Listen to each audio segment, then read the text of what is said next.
Audio Jungle.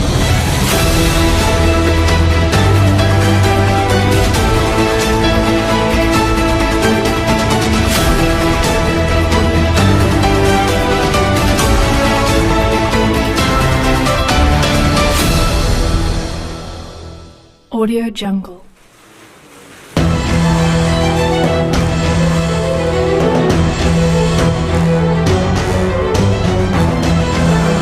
Hari ini, Senin 7 Oktober 2024, kita dari Polres Kerom melaksanakan press release bersama dengan Satreskrim.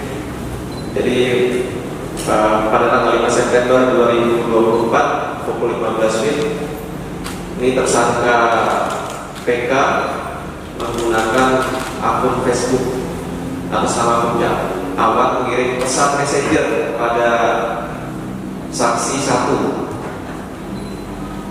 inisial PM perihal menanyakan keberadaan korban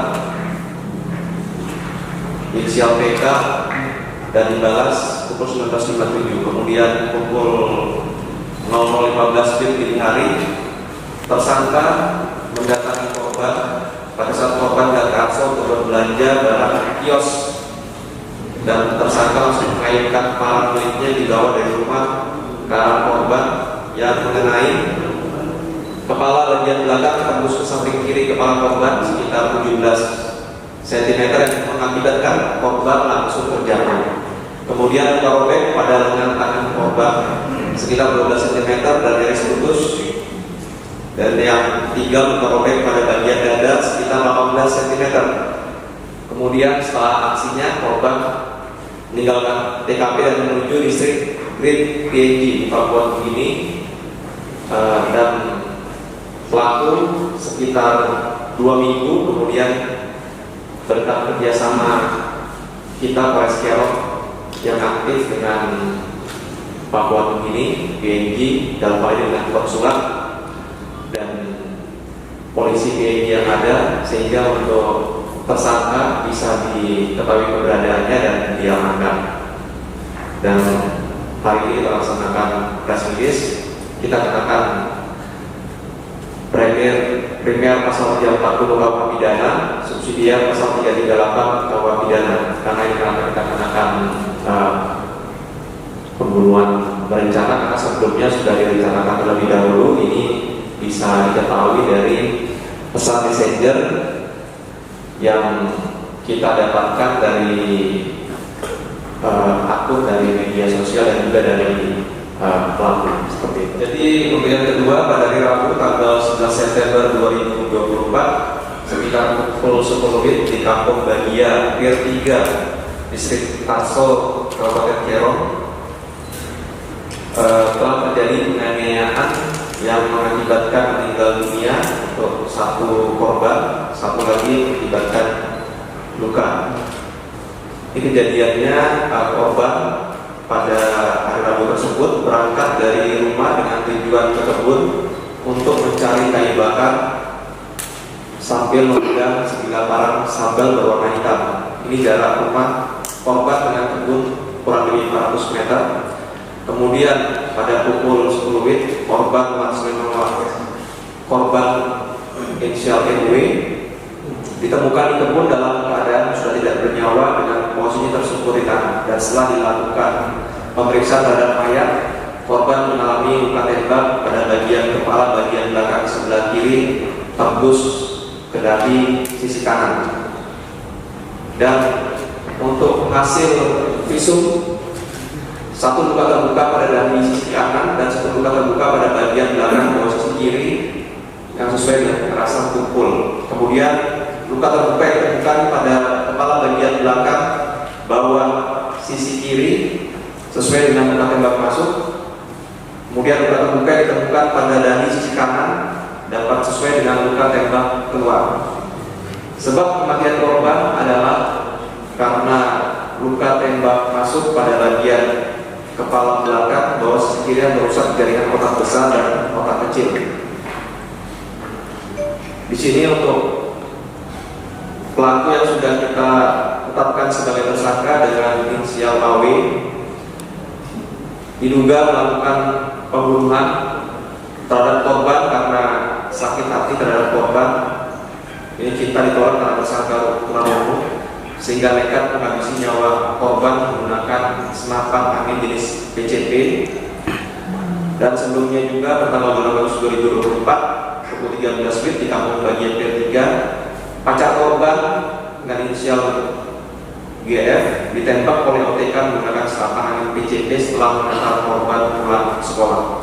Tentunya dengan sesuai pasal 184 minimal 2 alat bukti, kita sudah memiliki 3 alat bukti sehingga penyidik berkeyakinan alat bukti ini sudah terpenuhi dan menetapkan saudara inisial AW sebagai tersangka dalam perkara pembunuhan terhadap anak di bawah umur inisial NW.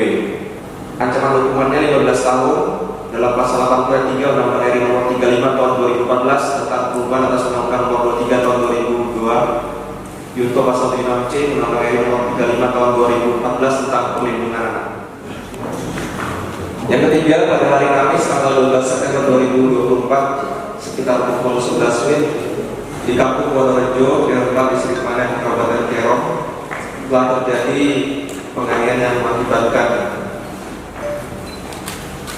2 korban. Yang korban pertama meninggal dunia di rumah sakit, yang kedua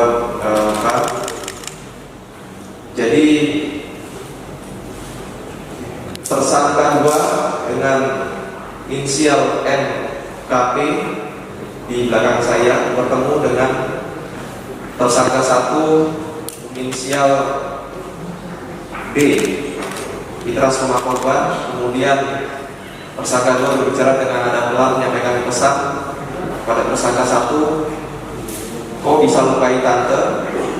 Korban pertama ini inisial F. Kemudian tersangka 1 menjawab, jangan bercanda kayak begitu. Kemudian tersangka 2 menyampaikan, nanti saya kasih kok uang 1 juta rupiah. Yang mana pada saat itu tersangka 2 langsung memberikan uang kepada tersangka 1 sebesar 200.000 rupiah dan diterima oleh tersangka 1 kemudian digunakan untuk membeli rokok. Keesokan harinya pada hari Jumat, tersangka 1 mendatangi rumah korban, bertemu tersangka 2 dan saat bertatap mata dengan tersangka 2, tersangka 1 ingat dengan apa yang disampaikan oleh tersangka 2. Kemudian pulang ke rumah mengambil parang dan baju olahraga berwarna merah untuk menutupi wajahnya. Selanjutnya tersangka 1 langsung mendatangi rumah korban dengan cara memutar lewat belakang rumah dan masuk ke rumah korban lewat pintu depan. Tersangka 1 juga sempat mengambil handphone milik korban pertama yang terletak di samping televisi ruang tamu rumah korban. Selanjutnya pelaku langsung mendatangi korban yang sedang memandikan anaknya di kamar mandi dan langsung menyerang korban pertama dan kedua yang membuat korban mengalami luka sebagai berikut. Korban pertama dengan inisial F, luka robek pada bagian kepala, luka robek pada bagian pipi sebelah kiri, luka robek pada jari garis tembus dan telapak tangan. Korban 2, luka robek pada bagian kepala, luka goresan pada bagian leher. Motif sementara, pelaku inisial D, FW membacok kedua korban karena disuruh oleh tersangka 2 dengan diiming-imingi imbalan uang sebesar 1 juta rupiah. Sedangkan pelaku inisial NKP menyuruh tersangka 1 untuk membacok mertuanya karena sakit hati sering dimarahi dan dibanding-bandingkan oleh mertuanya.